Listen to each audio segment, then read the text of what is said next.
Um a um foi Jessé convocar seus filhos.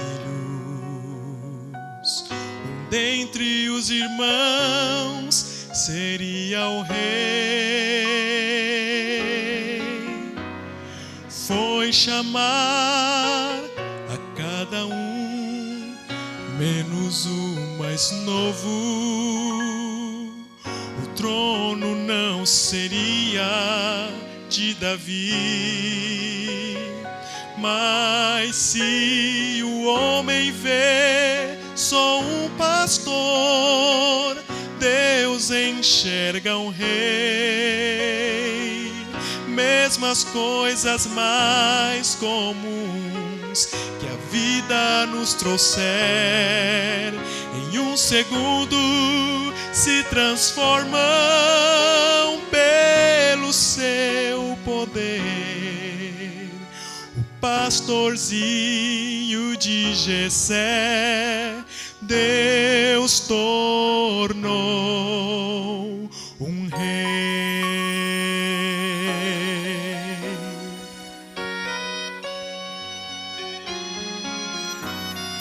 Um a um, sonhos vão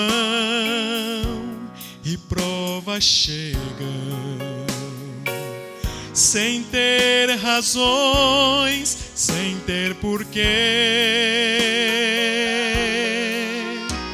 Mas há um Deus, mas há um Pai que vigia sempre,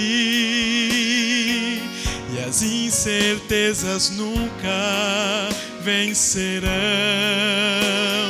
Pois se o homem vê só um pastor, Deus enxerga um rei. Mesmo as coisas mais comuns que a vida nos trouxer, em um segundo se transformam pelo seu poder. Se o homem vê só um pastor, Deus enxerga um rei. E não foi o mais velho, nem o mais forte, mas nações venceu, e o gigante fez cair por terra, pois Deus o escolheu. E se o homem vê só um pastor, Deus enxerga um rei. Mesmo as coisas mais comuns que a vida nos trouxer, em um segundo se transformam pelo seu poder. Se o homem vê só um pastor, Deus enxerga um rei. Deus enxerga um rei.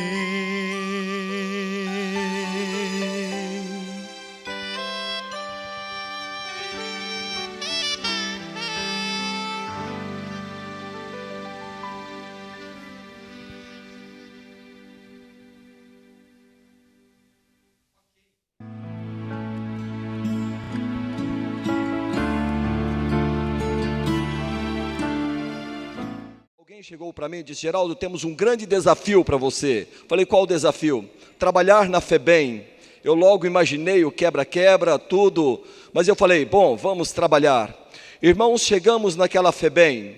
Eu falei para o diretor, eu falei: olha, eu venho trabalhar com uma condição, eu não quero ser revistado.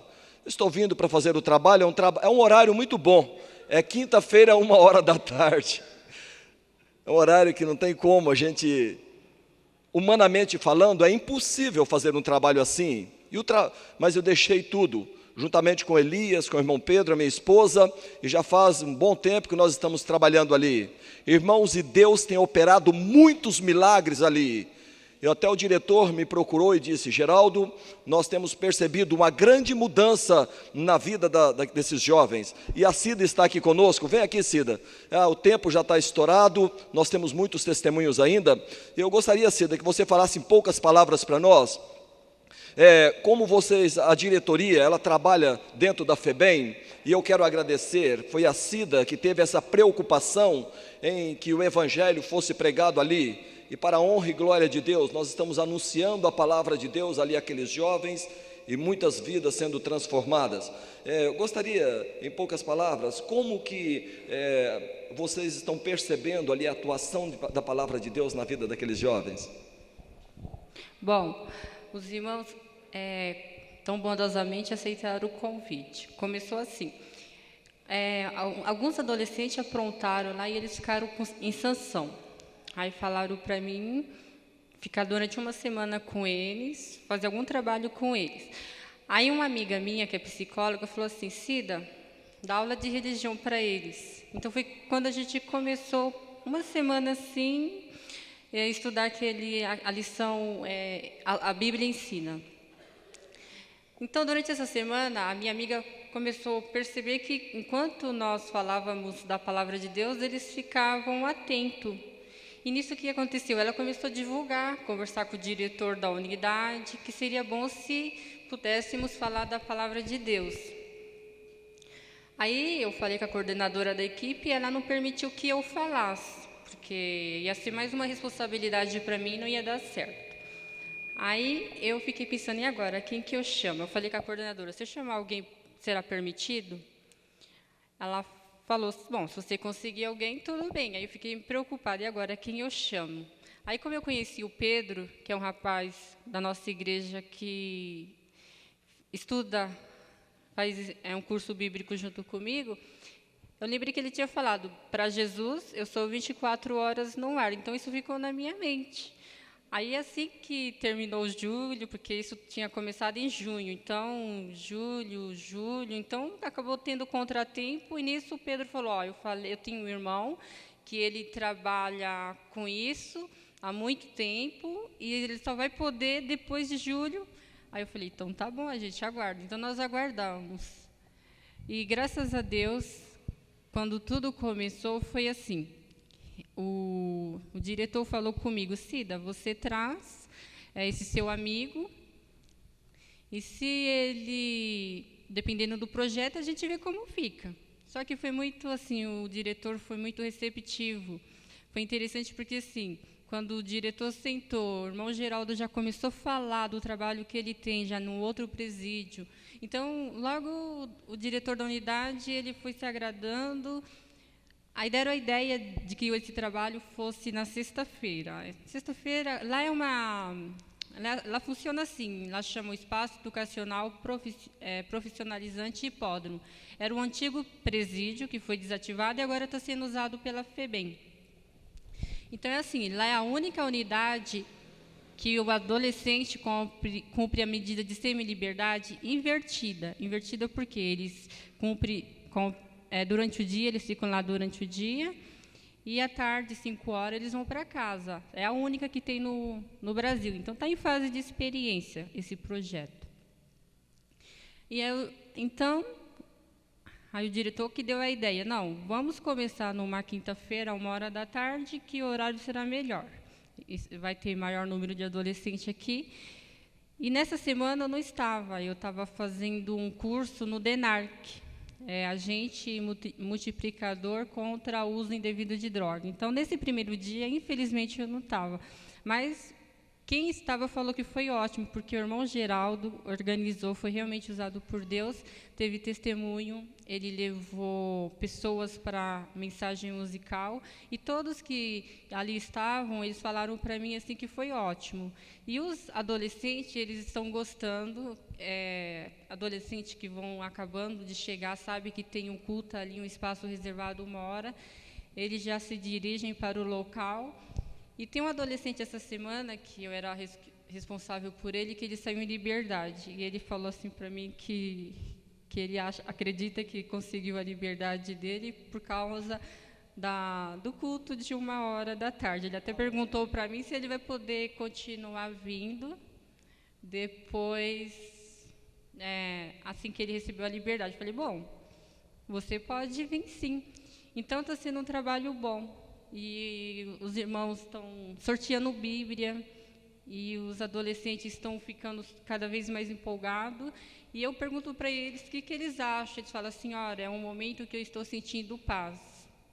Entendeu? É uma coisa que às vezes não acontece, porque a vida deles é bem assim, cheia de conflito. E o dia que eu nunca vou esquecer vai ser quinta-feira, que eu não vou poder deixar de falar. O irmão está com pressa, mas eu quero falar que aconteceu quinta-feira.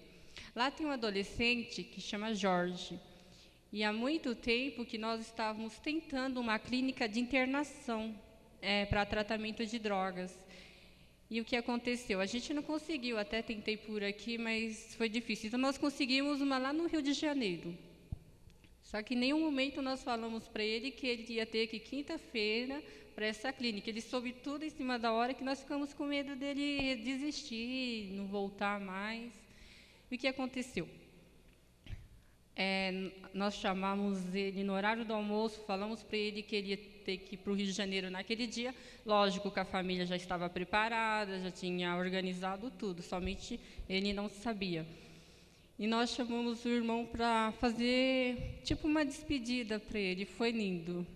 Foi lindo. O irmão Elias não está aqui, mas o irmão Geraldo falou da palavra de Deus, o irmão Elias cantou, o Pedro deu uma lição para ele levar para o Rio de Janeiro, a Bíblia ensina. E aquele momento eu nunca vou esquecer. Eles cantaram 2 hinos. Um Você tem valor. Você tem o valor, e o Pingo de Chuva.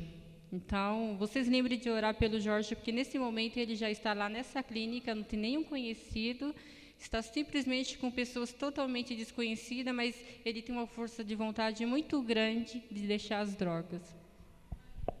Irmãos, ore por esse trabalho. Eu quero agradecer a Cida pelo apoio que ela tem nos dado dentro da FEBEM.